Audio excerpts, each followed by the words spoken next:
All right, welcome to the Hardcore MMA Fan Show. This is our review on UFC 86. Went to the theater, watched this. Real good pay-per-view. Really enjoyed it. We're going to run it through from the bottom up to the top and give a little input on our, the controversy that's surrounding the light heavyweight title with Forrest Griffin and Quentin Jackson. Well, we're going to start out with Tyson Griffin and Hilario. Really good fight. I thought Tyson Griffin would use more of his wrestling, which he did. I mean, he was getting out of the submissions. Yeah, he had very good sub-defense. He landed quite a few shots on the ground and pound. Hilario tried quite a few submissions on him. He found a way out of about every one of them. Mm-hmm. It was mostly a stand-up war, which Hilario didn't want, I don't think, because Tyson Griffin was really landing those leg kicks. It was Tyson Griffin's fight. His hands looked really good in this fight. His stand-up looked even more improved. He usually improves, though, in about every fight. So that was Tyson Griffin's fight, which he was the victor, and we predicted it. Yep. All right, we're going to move up to the Koscheck-Chris Lytle fight, which is the bloodiest fight I've ever seen in mixed martial arts. Yeah, at least one of. It was a very bloody fight. Nasty cut. As far as bloody, the Kenny Florian Sean Strick fight, it was right up there with that one. Yeah. I had Koscheck on this one. He done wonderful. He did not want to stand up with Chris Lytle at all. Yeah. He took him down, grinded and pounded him. He won the fight. Very good job. And most of the damage was done from Chris Lytle's guard. He did a really good job of stacking Chris Lytle, and he did a lot of damage. Awesome ground and pound.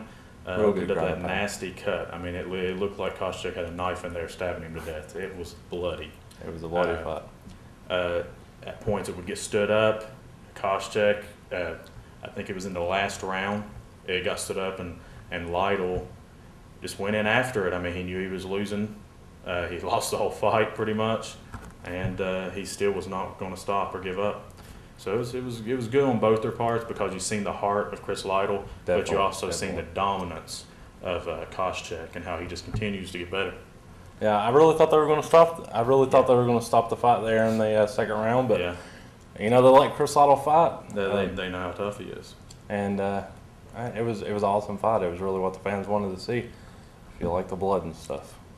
All right, the next fight is Joe Stevenson and T-Bow. It's T-Bow, not T-Bow. Yeah, T-Bow. T-Bow. So we mispronounced it last one, but we got it right on this one. And first, we're going to start this off with the saying that this was like a David versus Goliath. Yes. Because T-Bow came in there looking, I mean, he looked like he weighed 175 pounds and was fighting in the lightweight division. It was like a middleweight versus a lightweight. I think they said he walks around at like 190. Yeah. He dehydrates himself to get down to that weight, and he was huge. When he was a monster in. coming and into Joe Stevenson that is actually a pretty short lightweight. Yeah. And it was pretty interesting to see the fight, but Joe Stevenson he took it to him. Stevenson, I would say, he was having a little bit of trouble at first. Tried to get the omoplata on him? Yeah, he tried an omoplata on Stevenson, and it actually lasted almost a half a round with Stevenson just hanging in there like he was bored. Yeah. But after the round ended, Stevenson come back out, and he pretty much, he landed the submission, ended the fight with a guillotine. Got him in his patent guillotine. Yeah, that's what he's known for. Yeah. So we're going to run up to the Almeida Cote. Yeah, I don't think Cote won this fight, to be honest with you. It was a very close fight, but if I had to score it, and not just because I like Almeida, it would have been in Almeida's favor. I think Almeida won this fight.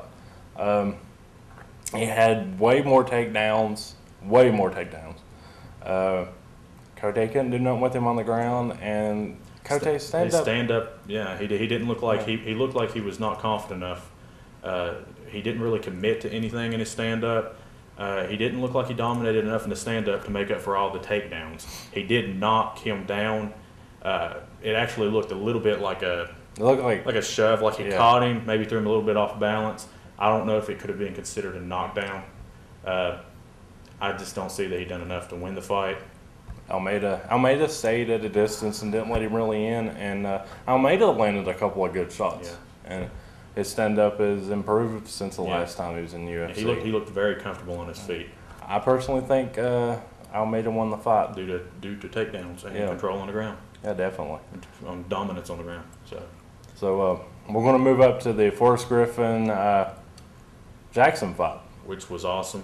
Very fight. good fight. Very good fight. Got to see a lot of Quentin Jackson's heart in this fight, because in the second round there was a vicious leg kick landed by Forrest Griffin that almost put him out. Yeah. But first we need to start for the first round, which was an awesome knockdown, awesome uppercut. It was awesome. I think Forrest. in the exchanges, Two Forrest. I think in the exchanges with the hands, Rampage dominated him. Leg kicks, not so much. I mean, Forrest Griffin went in there and leg kicked him like crazy until he hurt his knee, and he kept landing them. Yeah.